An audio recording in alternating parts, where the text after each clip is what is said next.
What is going on, my fellow booger eaters? This is Joe, and this is a Tisas box. What is inside the box? What's in the box? Okay, we're not going to do that. But this is a firearm that I borrowed from Liberty Arms down in Harrisonburg, Virginia. Good people, check them out. Can't link them.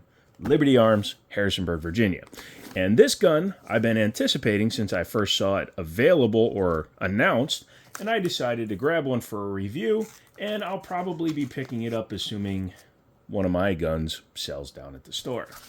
But the gun in question is the Tisas PX 5.7.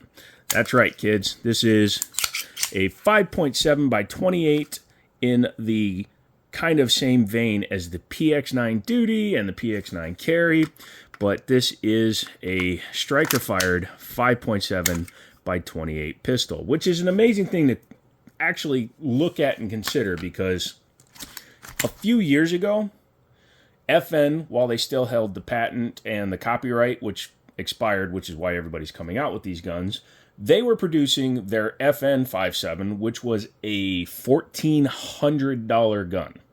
Then the patent, or excuse me, I keep saying patent, but the copyright expired. So then or is it the patent? I might have them backwards. Trademarks and IPs are 105 years, and then I believe it is a patent. So excuse me. I was correct. You were wrong about me being wrong about me being wrong. Once that expired, though, Ruger was the first to market with a affordable 5.7 with the Ruger 57. However, there was still some hubbubbubblubs about the 5.7 name. So if you actually look at a Ruger, it's actually called the Ruger 57. There's no dot in the name. Then Smith & Wesson came out with their M&P 5.7, which stepped up the game a little bit. So the Ruger was $650, no threaded barrel, no optics cuts, no real fancy things, and you got one mag for $650. The M&P came along, and they offered threaded barrel and optics cut out of the box with a 22+1 capacity for the exact same $650. Thus, bringing the market to a much more reasonable price range, considering the fact that 5.7 ammo, depending on where you're getting it, is almost $1 a round for a little itty-bitty 22 caliber round, basically. Then, Palmetto State came out with the the Rock, and varying different designs, and you could get a threaded barrel optics cut version of the gun for about $600. Mine is not here right now, otherwise it would be right here next to it. Additionally, the PSA Rock was the first one, and up until now, the only one that was striker fired. Do you like how much I'm moving my hands? Because if I move them a lot, it makes it really hard to do any kind of editing.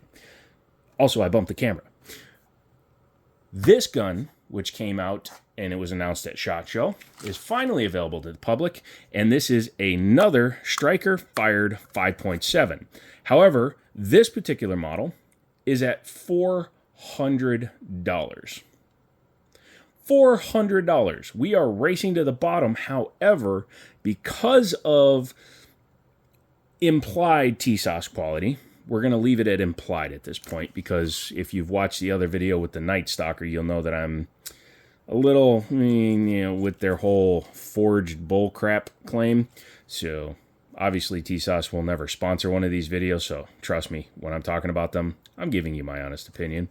But this gun, coming in at $400, and supposedly having a company's better quality control, because that's the one place where Palmetto State is really lacking, is their quality control. They let guns go out the door that are missing parts, whereas Tisas, historically, so far anyways, in the last few years, has been a pretty solid company. So what we're going to do today is going to take a look at this guy. Obviously, I'm not taking the tag off because I have not paid for this gun, and if I decide to keep it, then I'll take it down, and we'll kind of get into it. Now, I'm thinking this is a very basic box. Tisas uses this box for everything, but it has a cutout up here like they were planning on putting a holster of some sort, probably like a minimalist holster. Maybe the upgraded version of the gun comes with it, but you can get that one for $450 with the frickin' optics cut. It's amazing.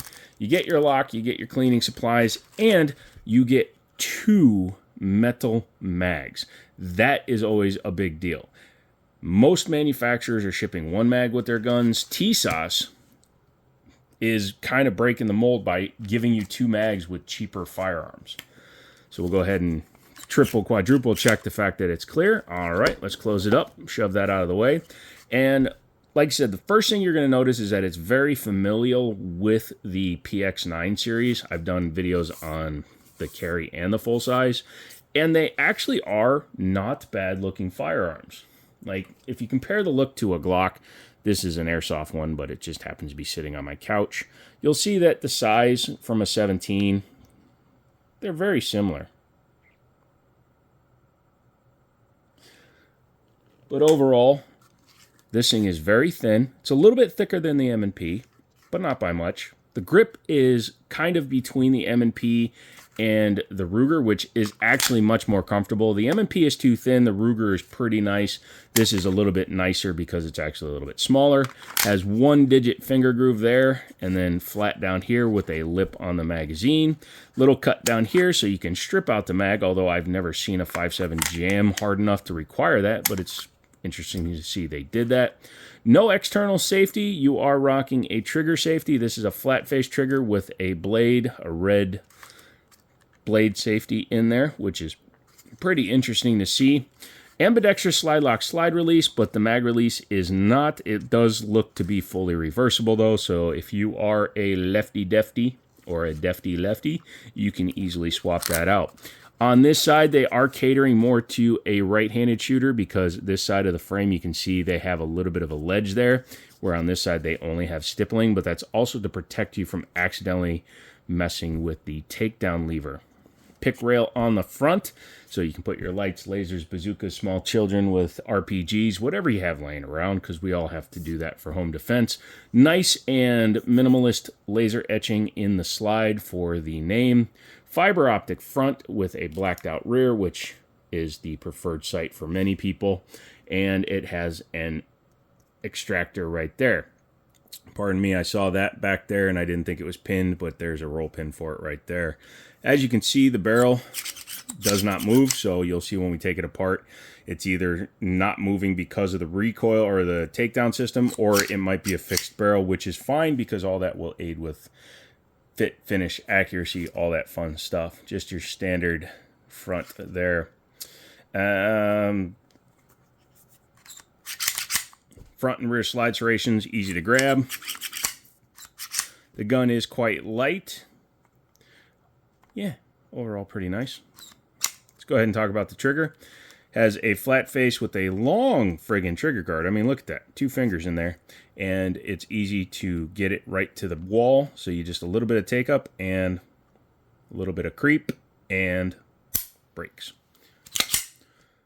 Most striker fire guns have that because even though Glock lays their safe action trigger, pre-cocked striker, whatever you want, when you rack a striker fire gun, it sets the striker almost all the way back, and then the junk that you're taking out of the trigger, that is the remainder of the striker being pulled and then releases. The reset, pretty much out to where the junk is, and then you come back in and fire it again. Not terrible, not bad, not the worst, not the best. So it's kind of like right in there. Now, I have not taken this thing apart yet, but I'm assuming we're going to have to take it down there. In order to do that, let's go ahead and check it one more time. Let's lock it open and see if I can do this right the first time. So we'll grab something to push this through with. Yep. Joe's a smart smucker. And then tilt it up. Now the question is... Okay, all right, so the barrel is not fixed in place. I wasn't sure if it came up and over like a SIG 322 or, like in this case, it actually released it, so we're good. Recoil spring is very tight. I think it's easier to just take it out as an assembly, and that is true. So there is your itty-bitty barrel, and the fact that it tilts not at all has to do with the way that locking lugs is set up. All right, so the entire thing we've been talking about. Okay. This is why people have been getting confused. The frame is the more interesting part, so let's talk about that real quick. I got a message from somebody and he's like, hey, is it hammer fired or is it striker fired? And it's listed as striker fired. But the thing is, when you see it with the top off, people are like, oh, is that the hammer? That is not a hammer. Too light and no travel. What that is simply the end of the striker reset. So you can actually see there's nothing that it hits back here. That just happens to function as a very interesting design. Sorry, I've never taken one of these apart yet, so yeah, that's crazy how well that works. Okay. Interesting. Sorry, you don't see much innovation in the firearm world, but this one actually has it. So this whole assembly pulls back on the striker. That's crazy. Interesting. Very well manufactured. You can see the cuts inside the slide are very solid, very nice, very interesting. Man, that's cool. Obviously, it's a nested guide rod, so you can see there's a little bit of a cutout there, so that's why it was easier just to pull it out like that. For me, anyways, if you're like me and you have massive nerve damage, do like I do. Be like the Joe. Take your gun, set it back down. Obviously, you are not coming all the way to the front because that's not how these newer guns work. You just come back, pull down, make sure that the gun is put together the right way. Drop your lever back down, push it through. Yep, we're good there. And yay, we're back in action. Sorry, I was stopped there for a second. Like I said, I do these reviews as if I was the first person looking at it in an attempt to buy it. That didn't come out right, but I'm not restarting a video for one line. But yeah, I look at guns as if I was a first-time buyer of that gun. And honestly, I am. So that's an interesting takedown, interesting striker setup. I'm going to do some more research on that to see if it's got any issues with functioning, running, anything like that. But overall, holy cow, this thing, for what it's selling for, really feels solid. In fact, it's heavier than the Palmetto. I'll give it that, even though it's still a super light gun. I mean, I typically shoot a 51-ounce gun, so this is 27, so it's damn near half the weight. But yeah, I think overall this thing it might be a winner. It might be a contender.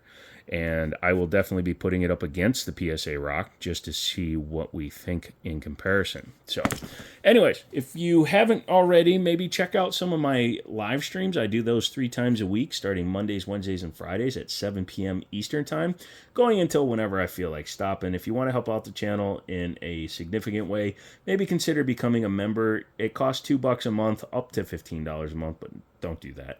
Just $2 a month. You get access to all the batch film videos. You get access to earlier things. You also get entered into special giveaways that happen on the first Friday of every month, which is usually a much better giveaway than just the subscribers. But being subscribed, you get entered into that too. So you get entered into 2 different giveaways if you're a member. So consider doing that. Help the channel out. Come back for another video. We're going to be actually re-looking at something I looked at about 2 years ago. I'm redoing a lot of the videos since I started getting tattoos. It feels a little weird to see videos without that.